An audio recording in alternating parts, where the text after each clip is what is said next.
So I will talk this morning about host-parasite interaction and special cases of leishmaniasis, which are metastatic leishmaniasis. First, brief summary on the different type of immunities. You have innate immunity, and which recognizes multitude of pathogens. It's a very quick response, can control the infection, use a common system of recognition receptors, and that recruits and instructs new cells like T and B cells, and then you induce adaptive immunity, which is specific then to the infecting pathogens. So you should not forget that you have this kind of barrier like the skin or mucosa, and then you have the first type of cells, the innate cells, which are macrophage, neutrophil, DCs. Then they will instruct B and T cells, but then you have a feedback, a regulation of this innate immunity. In innate immunity, you have specific sensors, which are activated by molecules of the pathogens, which are called PAMs. So if we go, it's a general introduction. So I will try to drive you slowly into very complex series of molecules. You have three main types. There are other types that I will not mention today because we will go further into Leishmania recognition. You have three main types of pattern recognitions which have been studied, which are the one called node-like receptors. You have the rig-like receptors, RLI and some DNA sensors, and you have the toll-like receptors.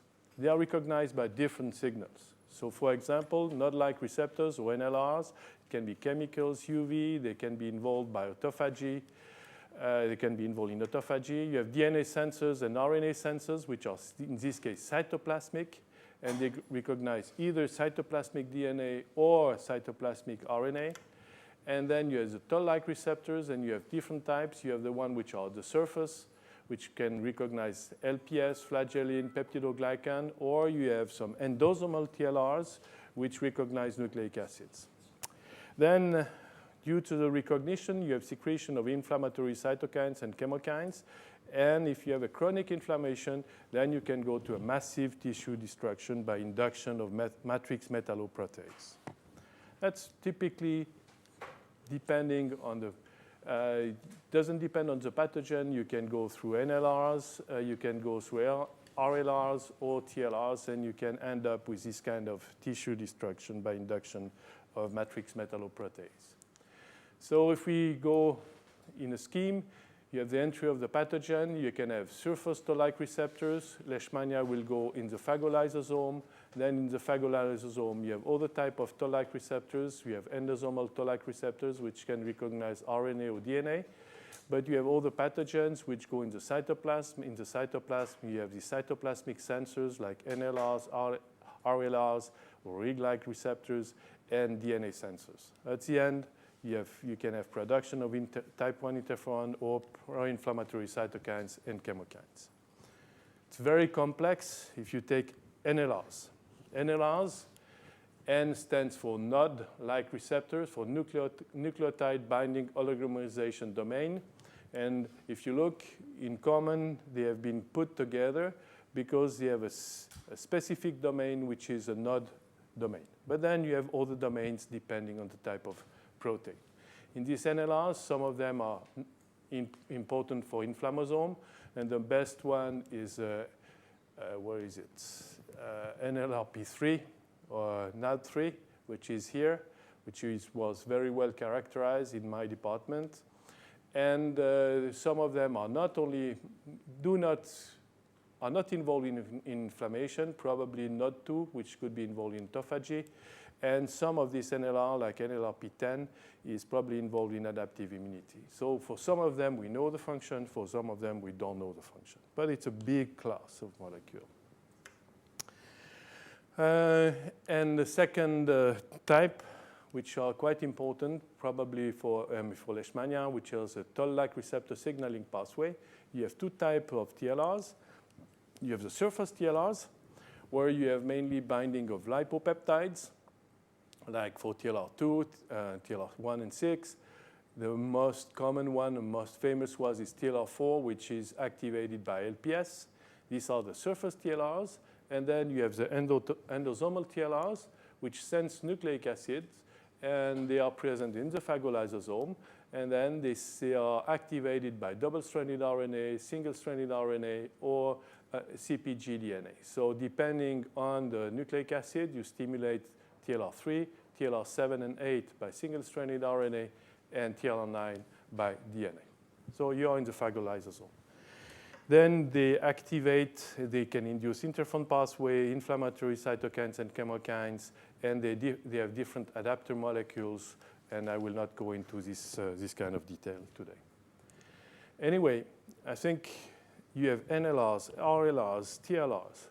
I think you have to imagine that they can be activated, and they end up in some of these very complex signaling pathways. Here you have the TLRs, surface or endosomal, whatever, RLRs, NLRs. And what you can see that they ended up by activating more or less the same type of genes, often NF-kappa B, AP1, IRF, and then you have type 1 interferon, chemokine, inflammatory cytokines, and enzymes which are upregulated. So there could be a lot of crosstalk between NLRs, TLRs, RLRs.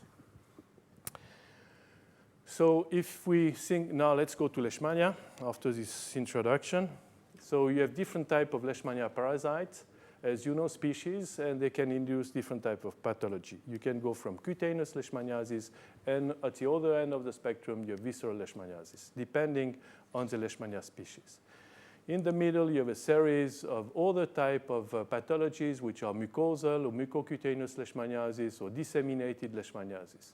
And you can see they can be induced by the same type of species, like Brasiliensis can induce mucosal, Guayanensis induce a lot of disseminated cutaneous leishmaniasis. And that's what we decided to call metastatic leishmaniasis, which are inflammatory disease, where you have production of inflammatory markers like TNF-alpha, interleukin-6. So now let's go back and put together my introduction and the different species and what was done so far on NLRs and TLRs. So on NLRs, only a few studies. And the most recent one is the Leishmania brasiliensis, where people show that NALP3 or NLRP3 is important in the clearance of the parasite.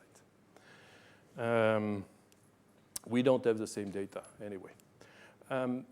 Leishmania major. In Leishmania major, people show that you have an upregulation of LNRP3, IPAF, ASC, caspase-1, interleukin-1 beta. This one, they are upregulated at the RNA level, but no idea of what's going on the protein level. And I think it's quite important. For example, when we do infection of macrophage with Leishmania guayanensis, we have an upregulation of NALP3, NLRP3 goes up, which is a major component of the inflammasome, goes up at the RNA level, nothing at the protein. Okay, so you have to be extremely careful in the type of analysis you are doing. RNA is one thing, but protein is completely different. For example, also, sometimes you can see production of interleukin-4 intracellular, but it's not secreted. So and it's blocked in secretion. So you have to be, again, very careful in the type of analysis. It's not because you produce IL-4 that it will be secreted, okay? Either it's the RNA or a secretion process. Anyway, for Leishmania major, NALP10, which is involved in the adaptive response, it seems, but that's in the mouse, okay? We have to be careful between NALP10 in the human and NALP10 in the mouse. In the mouse, it's important to initiate the adaptive response. It looks like it controls the inflammation at the site of infection and could promote parasite survival. So there are only few studies on these NLRs, and I will not present what we are doing so far because we have a series we analyze most of the NLRs these days, but I will come back to that maybe in 2 years. RLRs. And so they are cytoplasmic RNA sensors, or you have some DNA sensors, which involve CGAS and STING. That's not the singer, okay? And then here, big question mark. Not known so far. There are not so many data on RLRs. Likely not, if you think of Leishmania, because you would not expect to see RNA from Leishmania parasite inside the cytoplasm, but we should never say never, okay? TLRs. Yes. What about exercise? What about? The Leishmania exosomes have RNA. I know. Never say never.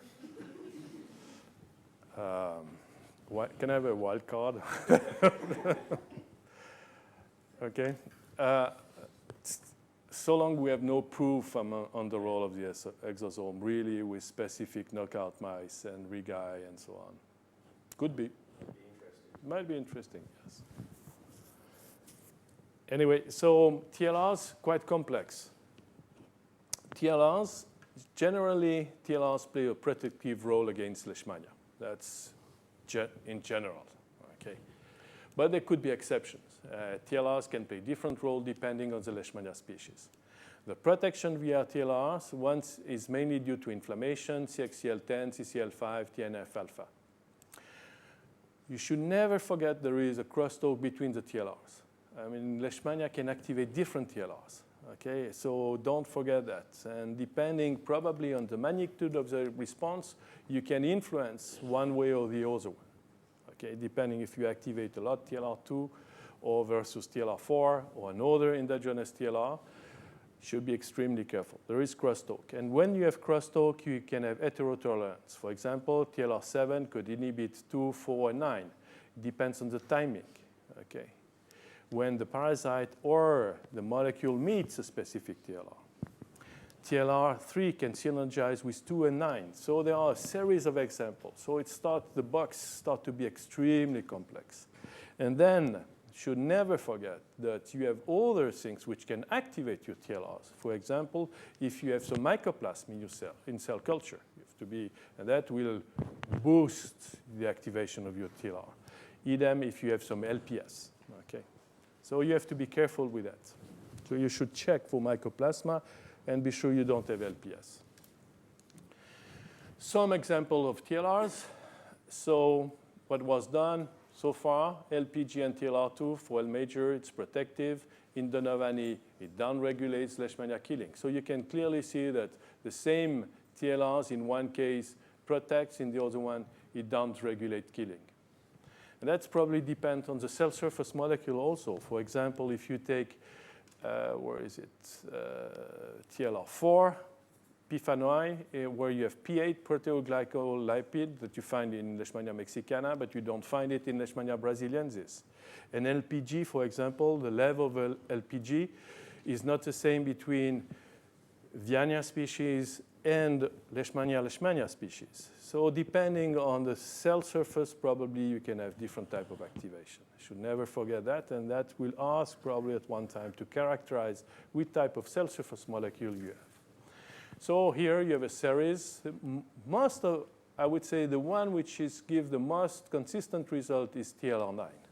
TLR9 plays a protective role against Leishmania. And this has been shown for Leishmania major, Brasiliensis, Guayanensis. So this one is clearly a protective TLR, okay? It's activated by DNA. The other one, you have things which are quite strange, like Leishmania panamensis activates several TLRs, but at the RNA level, and don't know the role, okay? Doesn't mean it plays a role. They are activated, but are they functional? Then we are very interested in one of them, which is TLR3, and we are interested in this one, and that's going to be the part of my talk, which is activated by a Leishmania double-stranded RNA virus, which is present inside the parasite, and it's increased the severity of the disease. So here, in this case, we work with a parasite, and in addition to the parasite, we have a virus inside. So we work with Leishmania guayanensis, and we know that some strain carries this Leishmania RNA virus, LRV. So we have Leishmania guayanensis, which are V+, and Leishmania guayanensis, which are V-. And we have a series of tools to follow the presence or to identify the presence of this double-stranded RNA in strains. Like in this case, we can use an anti-double-stranded RNA antibody. I will go briefly into what we did. We know that LRV plus induced metastasis in an hamster model. It increased pro-inflammatory cytokines and chemokines. And we use isogenic lines, which have been generated by Gene Patterson some years ago, which are called the M4147.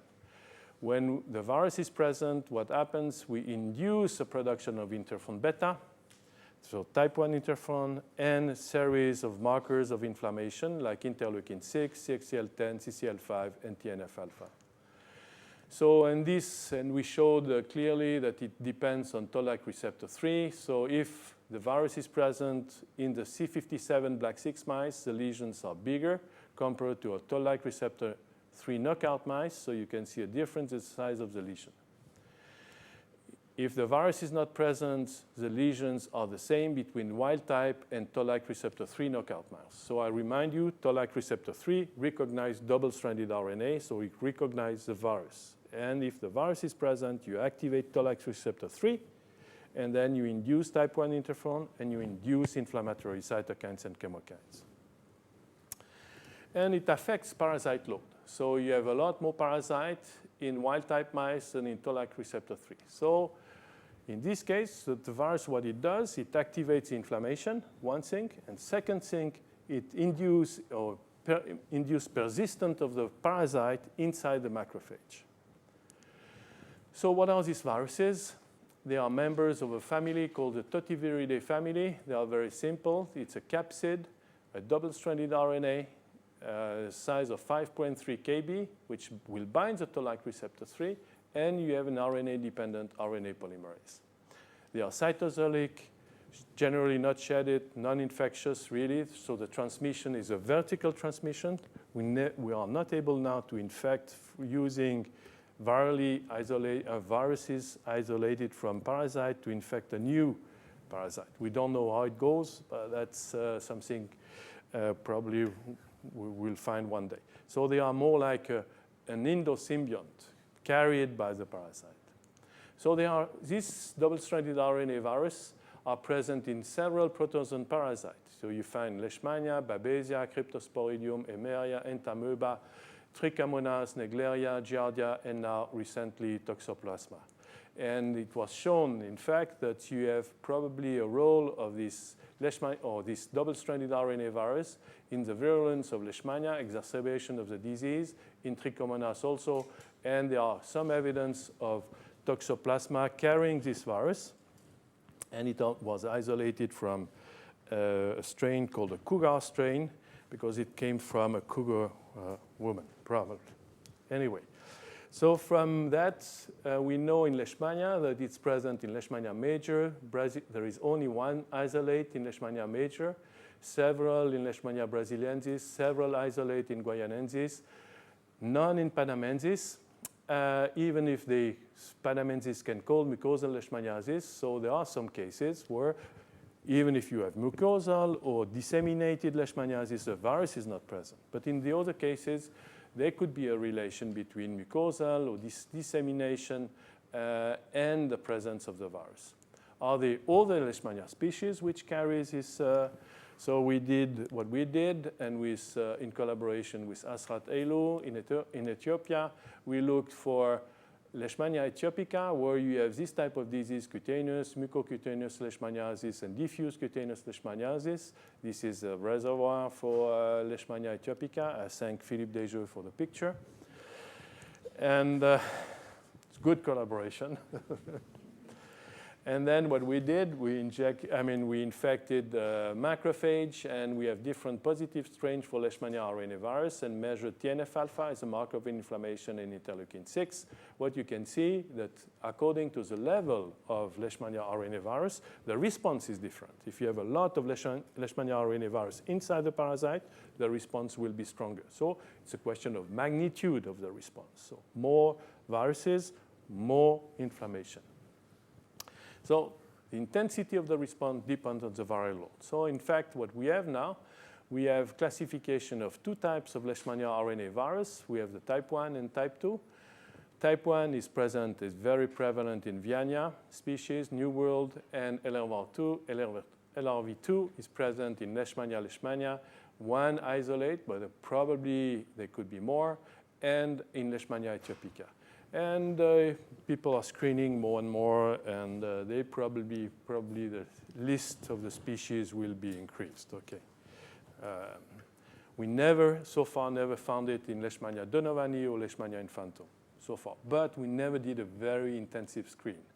Probably it's worth screening species, Leishmania species or strains which give a strange phenotype, because normally you have a normal phenotype. But if you start to have strange things, probably the hyperinflammation, then it's worth screening. Otherwise, it's not, because probably if it's common, we know that in Leishmania donovani, you don't have it, or infantum.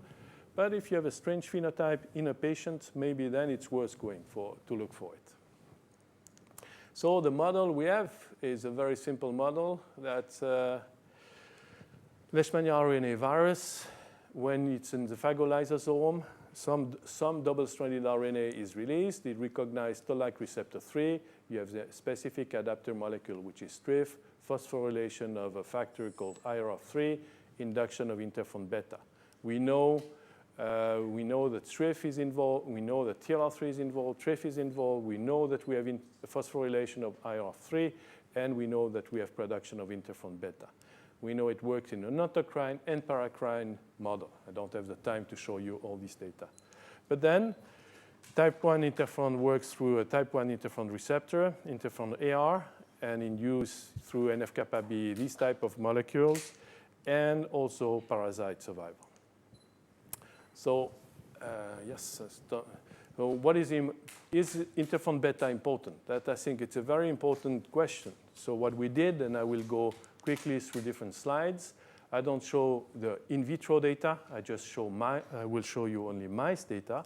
So we used, in this case, either wild-type mice infected with V+ parasite, or wild-type mice infected with minus, versus knockout mice for the type 1 receptor. Okay, so if you don't have the type 1 receptor, interferon beta will be produced, but will not activate the cell.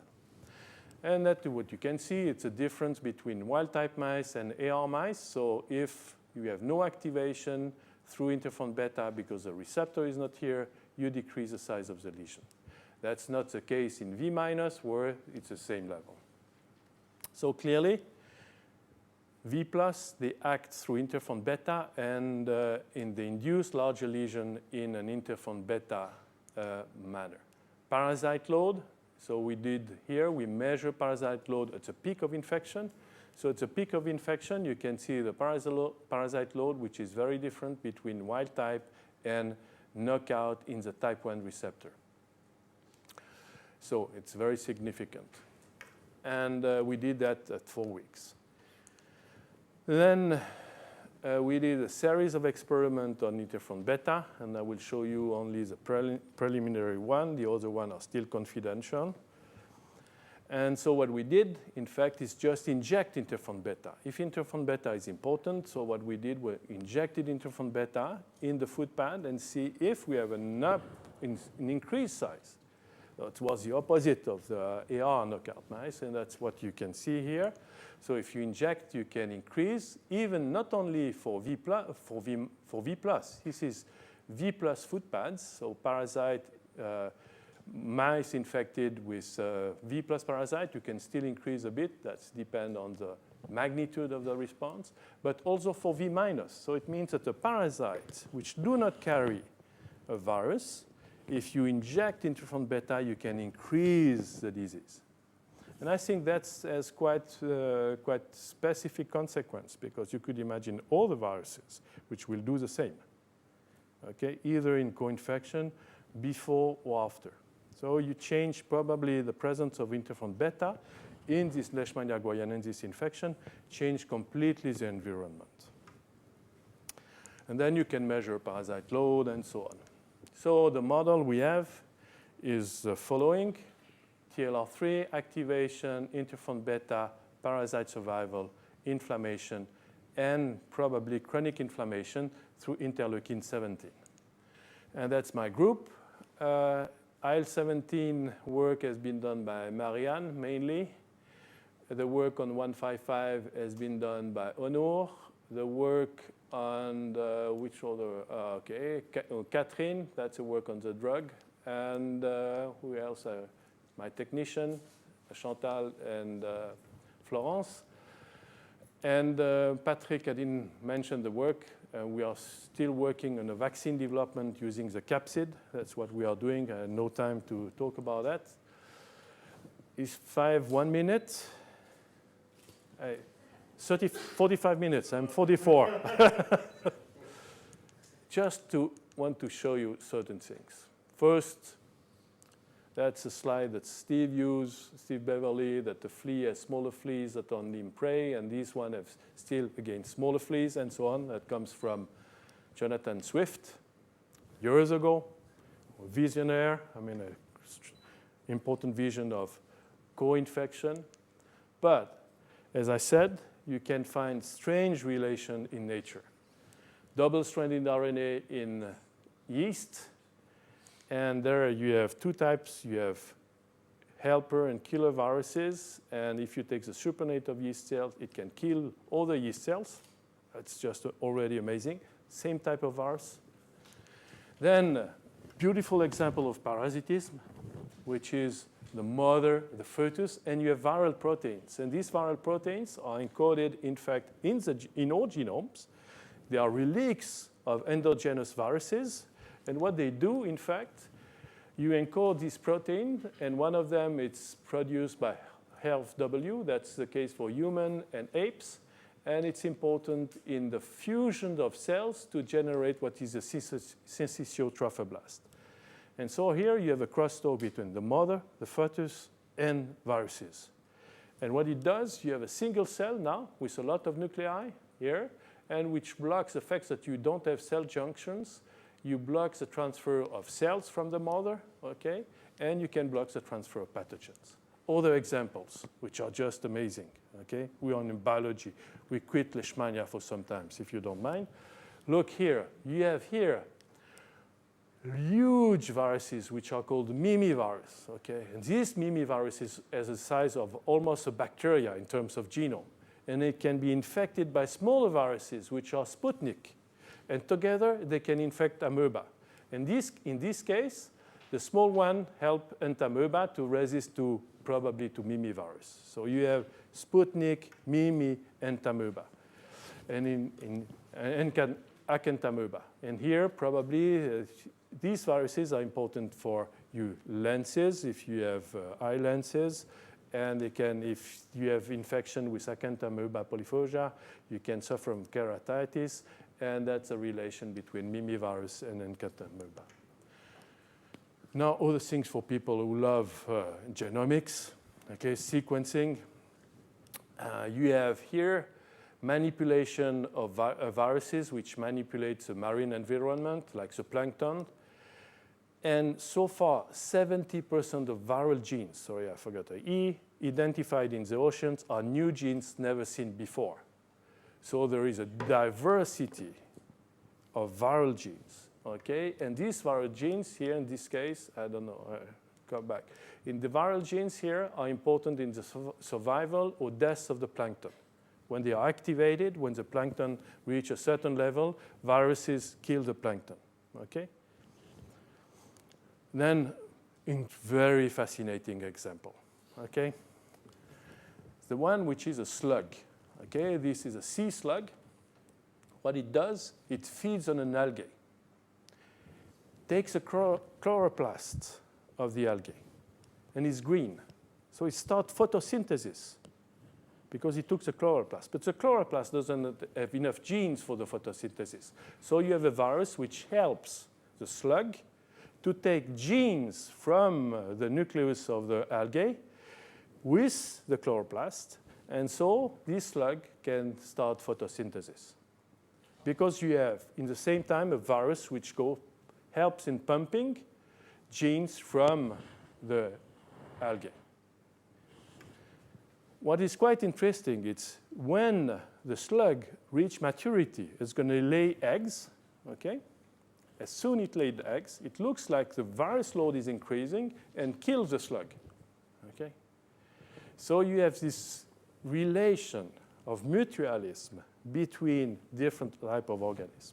And one of them, I think this one is a beautiful one, between the chloroplast, a virus, and the food in this case. And one which is pretty well known It's also in the hot springs. These kind of plants, they grow only at 65 or 55 degrees in the hot springs. When you have, in this case, you have the plants, you have here a fungus and a virus. If you don't have the virus, if you don't have the virus inside the fungus, the plant doesn't grow at 55 or 65. So again, you have a series of these examples which are popping out these days because people are making a lot of sequencing of the organism. And because of that, suddenly they found viruses sequence. And so we discover more and more these type of viruses in the nature. I will skip this one because otherwise you will not have a break. Okay, thanks for your attention.